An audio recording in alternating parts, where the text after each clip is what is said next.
राजौरा सिमरई झील के किनारे मनाया गया वेटलैंड दिवस। गोला रेंज व मोहम्मदी रेंज के वन स्टाफ के साथ डीएफओ साउथ भी रहे मौजूद।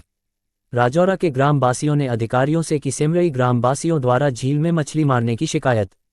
जनपद लखीमपुर खीरी, गोला गोकर्ण नाथ। आज 2 फरवरी को अंतर्राष्ट्रीय वेटलैंड दिवस के अवसर पर दक्षिण खीरी वन प्रभाग की मोहम्मदी महेशपुर रेंज अंतर्गत ग्राम राजौरा स्थित राजौरा सिमरई झील के किनारे वेटलैंड दिवस का आयोजन संपन्न किया गया। इस अवसर पर वन रेंज गोला रेंजर संजीव कुमार तिवारी, वन दरोगा अफजल, वन दरोगा अंकित यादव, अधिकारियों व वन दरोगा सुरेंद्र यादव, मिठाई लाल वन दरोगा, कुलदीप सिंह वन दरोगा और समस्त स्टाफ वन रेंज गोला के साथ रेंजर मोहम्मदी रेंज व समस्त स्टाफ के साथ डीएफओ साउथ खीरी भी कार्यक्रम में मौजूद रहे। वहीं स्थानीय ग्राम राजौरा के ग्रामीण व स्कूल के बच्चे भी बड़ी संख्या में कार्यक्रम में मौजूद रहे। पूर्व सांसद रविंद्र प्रकाश वर्मा ने वेटलैंड दिवस पर सभी देशवासियों को शुभकामना संदेश देते हुए इसे प्रकृति द्वारा प्रदत्त खाद्य श्रृंखला में तालाबों, जलचरों के बारे में जानकारी देते हुए मानव जीवन के लिए जल संचरण की आवश्यकता पर गहरा प्रकाश डाला। संवाददाता देवेंद्र सिंह की एक्सक्लूसिव रिपोर्ट। रेंज के अंतर्गत उप क्षेत्रीय वन अधिकारी के पद पर तैनात हूँ। आज यहाँ बर्ड फेस्टिवल सिमरई वेटलैंड ग्राम राजौरा में मनाया गया। यहाँ इस अवसर पर हमारे डीएफओ साहब श्री संजय बिस्वाल साहब की मौजूदगी में कार्यक्रम का संचालन किया गया और यहाँ जो है प्रवासी पक्षी वेटलैंड की महत्ता, इसके बारे में सारी स्कूल के बच्चे थे और हमारे यहाँ प्रधान जी थे, गांव के लोग भी मौजूद थे, हमारे स्टाफ के लोग थे। हमारे डीएफओ साहब के द्वारा जो है वेटलैंड की हमारे जीवन में क्या महत्ता है इसके बारे में बताया गया। कौन कौन से हमारे यहाँ प्रवासी पक्षी आते हैं इसके बारे में बताया गया और इसके साथ साथ में यहाँ गांव में ही एक राम स्वरूप स्कूल है। वहाँ के बच्चे 50 बच्चे यहाँ थे जिन्होंने अपने विभिन्न प्रकार की वेटलैंड के संबंध में पेंटिंग्स बनाई थी, जिनमें जो अच्छे बच्चों ने अपनी प्रतिभा दिखाई है उनको पुरस्कृत किया गया है। और इस तरीके से हमारा वेटलैंड का हमारे जीवन में क्या योगदान है, हमें उनकी क्यों सुरक्षा करनी चाहिए, क्यों संरक्षण करना चाहिए, तो इन्हीं सब बातों को लेकर के यहाँ एक मतलब जो है गोष्ठी का आयोजन भी किया गया था, जिसमें लगभग 250 लोग यहाँ उपस्थित थे और जिसका डीएफओ साहब की अध्यक्षता में यहाँ पूरा जो है कार्यक्रम का संचालन किया गया। क्या नाम था आपका? मेरा राम नरेश वर्मा। मैं मोहम्मदी रेंज फॉरेस्ट डिपार्टमेंट में मोहम्मदी रेंज में उप क्षेत्रीय वन अधिकारी के पद पर तैनात हूँ। सिमरई वेटलैंड के द्वारा हर साल 2 फरवरी को मनाया जाता है। बाहर से बहुत से पक्षी यहाँ आया और जाया करते हैं। सर्दियों में आते हैं, गर्मियों में वापस चले जाते हैं। अच्छा, इस बार तो खैर तालाब में पानी कम है। इस बार कम बरसात, हाँ आए थे, आ रहे हैं। अच्छा, इसी अभी जानकारी मिल रही कि कुछ लोग दूसरी ग्राम पंचायत के मछली से शिकार खेल लेते हैं यहाँ पर। अब ऐसी चीज की जानकारी करना पड़ी है या वही से कैसे मल्ले बताया जाए भाई। मल्ले उधर खेलते हैं तो इधर खेली है और ना जब उधर ना खेली है तो इधर ना खेली है। प्रतिबंध होना चाहिए। हाँ, प्रतिबंध बराबर होना चाहिए। हाँ, बराबर शक्ति तो मल्ले राजौरा वाले पर है। अच्छा, कि सिमरई के लोग यहाँ आते हैं, बेचते भी हैं मछली, तो क्योंकि ये तो एक ऐसा तालाब है, ये धरोहर है यहाँ की और इसका शायद ठेका तो होता नहीं है। ठेका ना है, ठेका का वेटलैंड में है, इसमें ठेका क्या है? किसी तरह का शिकार तो प्रतिबंधित होना चाहिए। वो तो सही है। क्या नाम आपने बताया अपना? नथुलाल। नथुलाल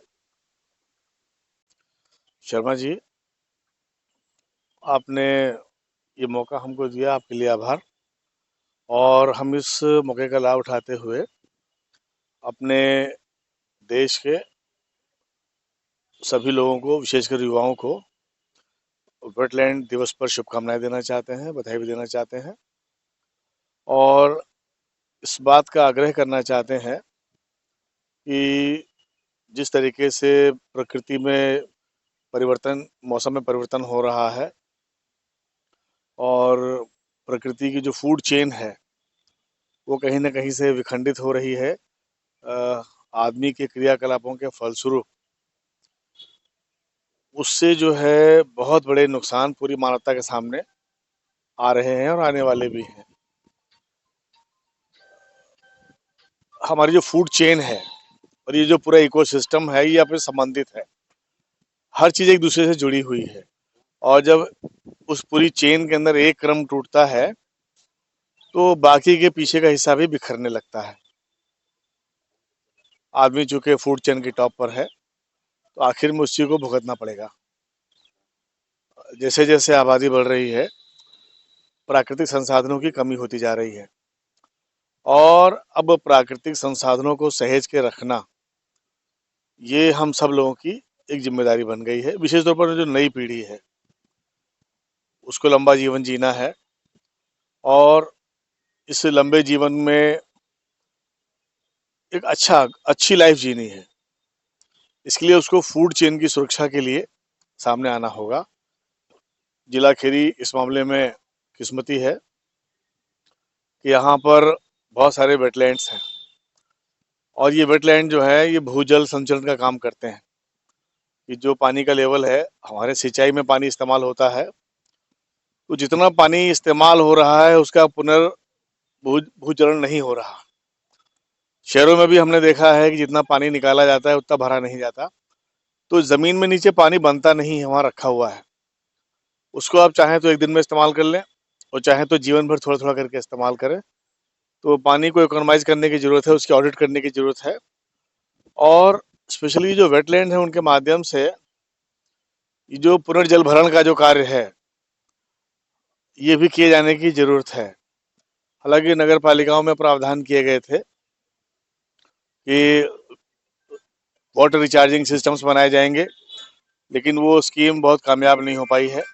अभी भी उसमें जन भागीदारी नहीं आ सकी है और ग्रामीण क्षेत्रों में जो तालाब बनाए गए थे उसका भी प्रयोजन यही था कि पानी के अंदर जो जमीन के अंदर जो पानी का लेवल है उसको मेंटेन किया जाएगा, लेकिन किन्हीं कारणवश वो अपेक्षित लक्ष्य को प्राप्त नहीं कर पाया है।